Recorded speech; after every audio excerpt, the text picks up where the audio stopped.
తాకట్లో ఉన్న మీ బంగారాన్ని విడిపించి ఆ రోజు ఆన్లైన్ రేటుకి కొంటాం. Sharma gold company. అందరికీ నమస్కారం. నా పేరు మాధురి. ఈ నెల 29న అమావాస్య, దాంతోపాటు షడ్గ్రహ కూటమి, అలాగే సూర్యగ్రహణం, అలాగే శని మీనరాశిలోకి ప్రవేశించడం.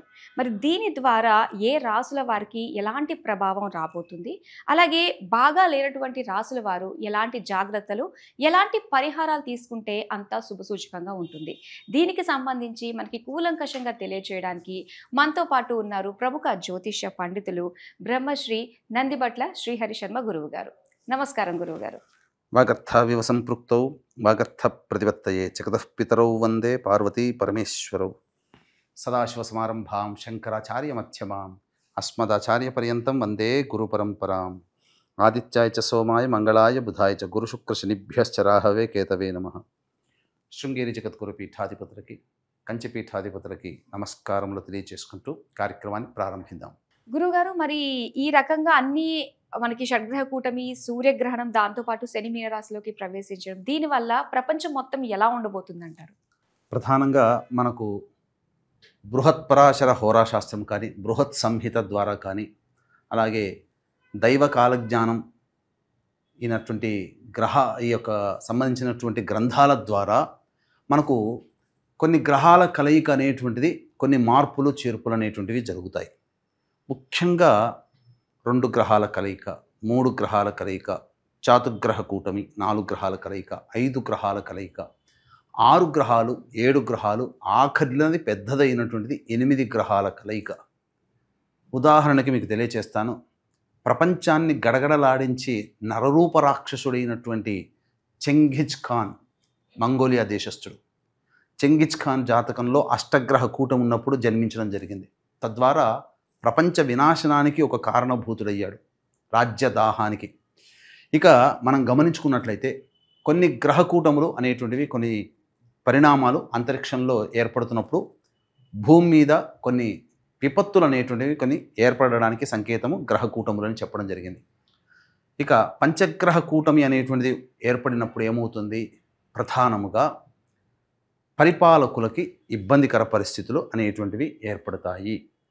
అలాగే షట్గ్రహ కూటమి అనేటువంటిది ఏర్పడినప్పుడు ఏ రాశిలో ఆ షట్గ్రహ కూటమి ఏర్పడుతుంది, లేదా ఏ రాశిలో గ్రహ కూటమిలు ఏర్పడతాయో ఆ రాశికి సంబంధించినటువంటి దేశాలకి, ఆ దేశాన్ని పరిపాలించే రాజులకి, మరియు 4 కాళ్ళతో ఉండేటువంటి ప్రాణులకి చాలా విపత్తికర పరిస్థితులు ఏర్పడబోతాయి అని మనకు శాస్త్రం చేయబడుతుంది.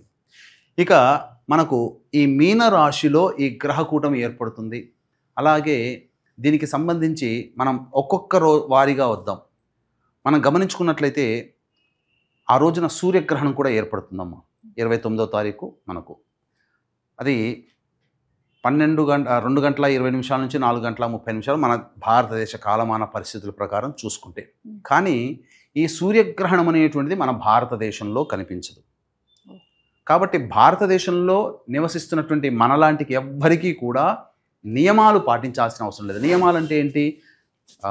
ఇల్లు కడుక్కోవడము, పట్టు స్నానము, విడుపు స్నానం చేయడము, పూజలు చేసుకోవడము, అలాగే ఆహార పదార్థాలు అన్ని దర్భగులలు వేసుకోవడము, ఇలాంటివి, దేవతా విగ్రహాలు కడుక్కోవడము, పూజా మందిరం, ఇలాంటివి అవేవి మనం పాటించాల్సిన అవసరం లేదు, నియమాలు అంటారు. కానీ ఈ గ్రహణ ప్రభావం అంతరిక్షంలో ఎక్కడ ఏర్పడుతున్నా ఈ గ్రహణం అనేటువంటిది ఎవరికి జరుగుతుంది? సూర్యుడికి, చంద్రుడికి గ్రహణం ఏర్పడుతుంది. అంటే ప్రపంచానికి సూర్యుడు, చంద్రుడు ఒక్కరే కదా. అటువంటప్పుడు ఆ గ్రహణ ప్రభావం ఏర్పడుతుందో ఆ సందర్భంగా కొన్ని ఏ రాశులలో గ్రహణం ఏర్పడుతుందో ఆ రాశులకి బేస్ చేసుకొని కొన్ని రాశుల వారికి మంచి, కొన్ని రాశుల వారికి చెడు అనేది ప్రపంచవ్యాప్తంగా ఉంటుంది. అందరూ చాలా అనుకునే తప్పేందంటే, అజ్ఞానంతో అనుకున్నటువంటి తప్పేందంటే, మన భారతదేశంలో కనబడదు కాబట్టి మనకేమీ ఉండదు అని అంటారు. నియమాలు పాటించాల్సిన అవసరం లేదు. కానీ భారతదేశమే కాదు, ప్రపంచవ్యాప్తంగా ఇప్పుడు ఏ రాశుల్లో మంచి ఉంటే ఆ రాశుల వాళ్ళకి మంచి, ప్రపంచవ్యాప్తంగా ఏ రాశులలో ఇబ్బంది ఉంటే ఆ ఇబ్బంది అనేది కలుగుతుంది. ఇది సర్వసాధారణం. మానవుల జీవితాల్లో మంచి చెడు అనేటువంటిది సర్వసాధారణం. ఎప్పుడు తీపి వస్తువులు తీసుకుంటే 6 నెలల్లో శరీరం పాడైపోతుంది. ఎప్పుడు కారం వస్తువులే తీసుకుంటే 6 నెలల్లో శరీరం కృషించిపోతుంది. అట్లాగే ఇక్కడ ఎప్పుడు మంచి, ఎప్పుడు చెడు ఉండదు. కాకపోతే ఇలాంటి గ్రహణ సందర్భాలు కొన్ని అనేటువంటి అంతరిక్షంలో ఏర్పడుతున్నప్పుడు, గ్రహకూటములు ఏర్పడుతున్నప్పుడు అక్కడ జరిగేటువంటిది ఏంటంటే చెడు జరగాల్సిన దాంట్లో ఎక్కువగా చెడు జరగడం, మంచి జరిగే దాంట్లో ఎక్కువగా మంచి జరగడం జరుగుతుంది. ఇక అది మీనరాశిలో ఏర్పడుతుంది. అయితే ఇక్కడ మనం గమనించాల్సింది ఏంటంటే ఈ మీనరాశిలో ఈ షడ్గ్రహ కూటమిలో రవిగ్రహం లేకుండా ఉంటే మహాదారుణమైనటువంటి పరిస్థితులను ఎదుర్కోవాల్సిన పరిస్థితి వచ్చేది. రవి అక్కడ ఉండడం సేఫ్. ఇక ప్రధానంగా మనకు శాస్త్రంలో ఏం చెప్పబడి ఉంది, ఏ రాశిలో గ్రహణం ఏర్పడుతుందో ఆ రాశినాథుడు నైసర్గిక శుభుడైతే ప్రమాద తీవ్రత తక్కువగా ఉంటుంది. అంటే ఈ శుభగ్రహాలు పాపగ్రహాల్లో నైసర్గిక శుభగ్రహము గురువు కాబట్టి ఇక్కడ తెలిసిపోతుంది రవి ఉన్నాడు, కొంత తగ్గుతుంది శాతం ప్రమాద తీవ్రత. అలాగే గురువు నైసర్గిక శుభుడు, ఆ శాతం కూడా కొంత తగ్గుతుంది. ఇక ముఖ్యంగా చూసుకుంటే ప్రధానంగా ఈ 6 గ్రహాలలో చంద్రుడు అస్తంగత దోషం చెంది ఉన్నాడు, బుధుడు వక్రీకరించి ఉన్నాడు, ఆల్రెడీ రాహు వక్రీగానే ఉంటాడు, శుక్రుడు అస్తంగత దోషం చెంది ఉన్నాడు. దీనివల్ల ఏమైపోతుంది, ప్రధానంగా కనబడడానికి 6 గ్రహాలే కానీ బుధుడు, రాహువు, శుక్రుడు, చంద్రుడు 4 గ్రహాల బలము తగ్గిపోయింది. ఓకే. దీనివల్ల ఏమైపోతుంది, ఉన్న 6 గ్రహాల్లో 4 గ్రహాల బలం తగ్గిపోయినప్పుడు శని అప్పుడే ప్రవేశం చేస్తాడు. 29వ తారీఖు రోజునే ప్రవేశం చేస్తున్నాడు. మళ్ళీ 31వ తారీఖు కల్లా చంద్రుడు అశ్విని నక్షత్రంలో ఉంటాడు. అంటే ఈ 30వ తారీఖు సాయంత్రానికే వచ్చేసేస్తాడు అశ్విని నక్షత్రంలో. అంటే ఈ గ్రహకూటమి ప్రభావం ఎన్ని రోజులు ఉంటుంది, మహా అయితే 1.5-2 రోజుల వరకు మాత్రమే ఉంటుంది. కాబట్టి ఎవ్వరు కూడా ఆందోళన చెందాల్సిన అవసరం లేదు. కాకపోతే దీని ప్రభావం వలన కొన్ని విపత్కర పరిస్థితులు అనేటువంటి ఉంటాయి. ప్రపంచవ్యాప్తముగా ఎక్కడ ఇబ్బందికరంగా ఉంటుందంటే ఈ యొక్క జలతత్వం అనగా ఇంకొక ఎక్స్ప్లెనేషన్ కూడా తెలియజేస్తాను. ఈ రాశ్యాధిపతి అయినటువంటి గురువు రోహిణి నక్షత్రంలో ఉండడం అనగా శుభ నక్షత్రంలో పడ్డాడు. ఈ మీన రాశ్యాధిపతి అయినటువంటి గురువు చంద్రుడి నక్షత్రంలో ఉండడం. అలాగే కుజుడు ముఖ్యంగా చూసుకున్నట్లయితే కుజుడు గురు నక్షత్రంలో ఉండడం, అట్టి గురువు యొక్క రాశిలో ఈ యొక్క సంబంధించినటువంటి షడ్గ్రహ కూటమి సూర్యగ్రహణం ఏర్పడుతూ ఉండడం. అంతేకాకుండా ఇది జలతత్వాన్ని సూచిస్తుంది కాబట్టి కుజుడికి జలతత్వానికి సంబంధించినటువంటిది వాయుతత్వము, జలతత్వము, కుజుడు ఉండడం వల్ల అగ్నితత్వం. అంటే ఏమైపోయింది, ఒక భూతత్వం తప్ప జలతత్వం యాడ్ అయింది, అలాగే వాయుతత్వం యాడ్ అయింది, అగ్నితత్వం యాడ్ అయిపోయింది. అంటే ఏంటి, సముద్రము లోపల ఎక్కడో 1000 కిలోమీటర్ల కింద అగ్నిపర్వతములు బ్రద్దలయ్యే అవకాశం ఉంటుంది. అంతేకాకుండా కుజుడు భూతత్వానికి కారకుడు, అలాగే అగ్నితత్వానికి కూడా కారకుడు కాబట్టి భూప్రకంపనలు అంటే భూకంపాలు పెరిగేటువంటి అవకాశం మనం చూస్తూనే ఉన్నాం. మనకు జమ్మూ కాశ్మీర్లో కూడా 5.2 రిక్టర్ స్కేల్తో భూకంపం ఏర్పడింది ఒక 4-5 రోజుల కిందట. అంతేకాకుండా ఈ రాశిని సూచించేటువంటి దేశాలు America, Canada, Denmark, Mexico, Antarctica ocean సంబంధించినటువంటి దేశాలు. కాబట్టి విపత్తు అమెరికా ఎక్కువగా ఉంటుంది. కారణం ఏంటంటే చంద్రగ్రహణము మరియు సూర్యగ్రహణానికి విక్టిమ్ దేశం ఏదయ్యా అంటే అమెరికా. ఎందుకంటే ఈ 2 గ్రహణాలు అమెరికా దేశంలో కనిపిస్తున్నాయి. ఆల్రెడీ చంద్రగ్రహణం అయిపోయింది కాబట్టి దీని తత్వంగా అమెరికా నగరంలో యుద్ధ వాతావరణం కానీ, భయోత్పాతాలు కానీ, అమెరికా పరిపాలించే నాయకుడికి కానీ, అమెరికా వల్ల ప్రపంచంలో ఇతర దేశాల వాళ్ళకి కానీ ఇబ్బందులు ఎదుర్కొంటుంటారు. ఇది చెప్పదగినటువంటిది. కాబట్టి ఇప్పుడు మనం చూసినట్లయితే అనేక జలచర జీవులు ఒడ్డు మీదకి వస్తున్నాయి.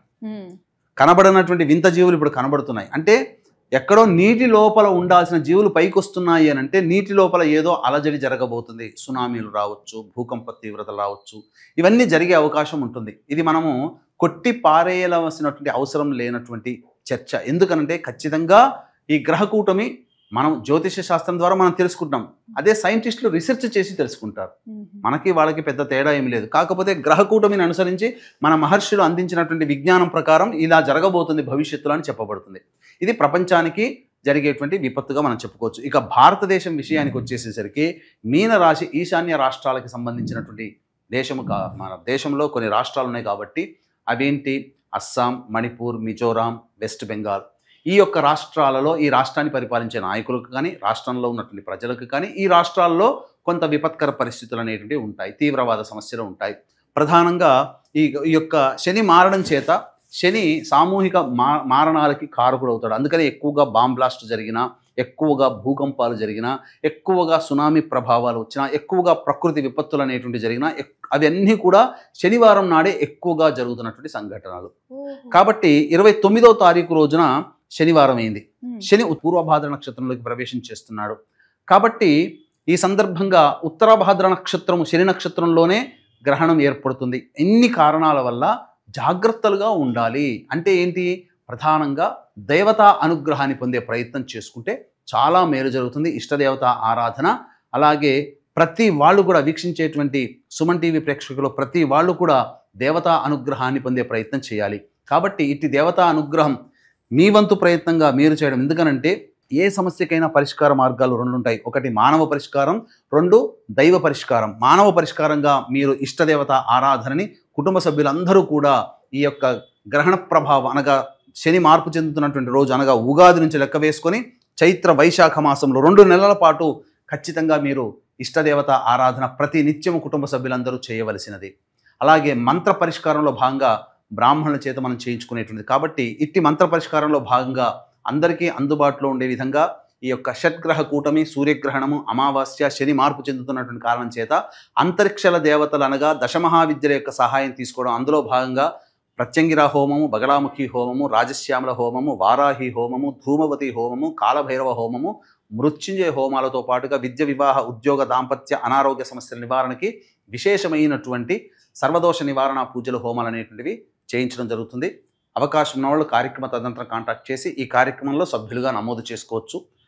తప్పకుండా దేవతానుగ్రహం కలుగుతుంది. అంతరిక్ష దేవతల యొక్క అనుగ్రహం ఈసారి రావాలి. ఎందుకనంటే చాలా బలవత్తరమైనటువంటి సమయము. ఆ సమయంలో గ్రహాలు మనకు కీడు, కొంతమందికి కీడు, కానీ ఆ కీడులో నెగిటివ్లో కూడా మంచి. ఎందుకనంటే ఒక చాకుని మంచికి ఉపయోగించవచ్చు, కూరగాయలు కట్ చేసుకోవచ్చు. అదే చాకుని మారణ హోమానికి కూడా వాడవచ్చు. కాబట్టి చెడుగా అందరూ చెప్తున్నటువంటి ఇట్టి షట్గ్రహ కూటమిని మంచిగా మనం ఆ గ్రహాలు ఇచ్చేటువంటి శుభ ఫలితాలని ఒడిసి పట్టుకోవడం అనేటువంటిది 2 నెలల పాటు మీరు మీ ఇంట్లో ప్రతి నిత్యము కూడా దేవతా ఆరాధన చేసుకోవడము, అలాగే ప్రతి నిత్యము కూడా దేవతా ఆరాధనతో పాటు ఇటువంటి దైవ కార్యక్రమాలు అనగా మన పీఠమాధ్యంలో జరిగే కార్యక్రమంలో మీకు ఇష్టం ఉంటే నమోదు చేసుకోవచ్చు. దైవానుగ్రహాన్ని పొంది తరించవచ్చు. గురుగారు, షడ్గ్రహ కూటమి గురించి అలాగే సూర్యగ్రహణానికి సంబంధించి ప్రపంచ వ్యాప్తంగా ఇలాంటి విపత్తు నుంచి బయటపడడానికి ఎలాంటి సులువైన మార్గాలు మనం పాటిస్తే మంచిదా అన్న విషయాలు చాలా చక్కగా తెలియజేసినందుకు ధన్యవాదాలు. సర్వం శ్రీ ఉమామహేశ్వర పరబ్రహ్మార్పణమస్తు.